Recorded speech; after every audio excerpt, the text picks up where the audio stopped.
பஞ்சாபி மொழி எதனுடன் நெருங்கிய தொடர்புடையது?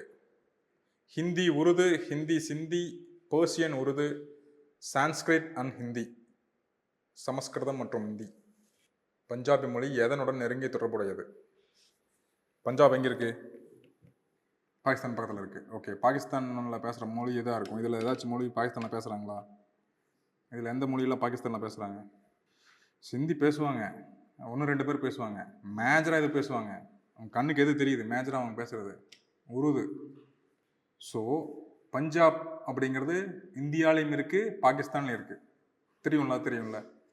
பாகிஸ்தான்லேயும் ஒரு பஞ்சாப் இருக்குது, நம்மளையும் ஒரு பஞ்சாப் இருக்குது.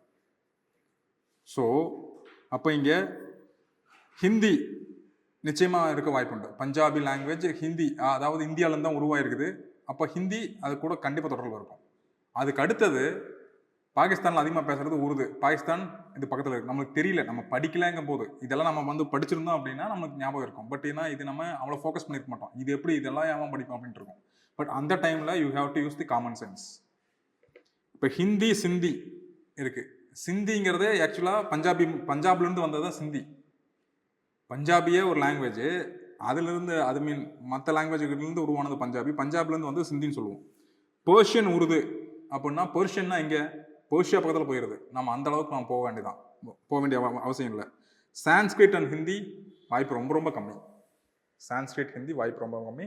ஸோ பஞ்சாப் அப்படிங்கிறது பாகிஸ்தான்லையும் இருக்குது, இந்தியாவிலையும் இருக்குது. ஸோ 2 கலந்து பேசுறது உருதியும் ஹிந்தியும் கலந்து உருவாக்கியிருக்கலாம். ஸோ ஆன்சர் இஸ் ஹிந்தி மற்றும் உருது.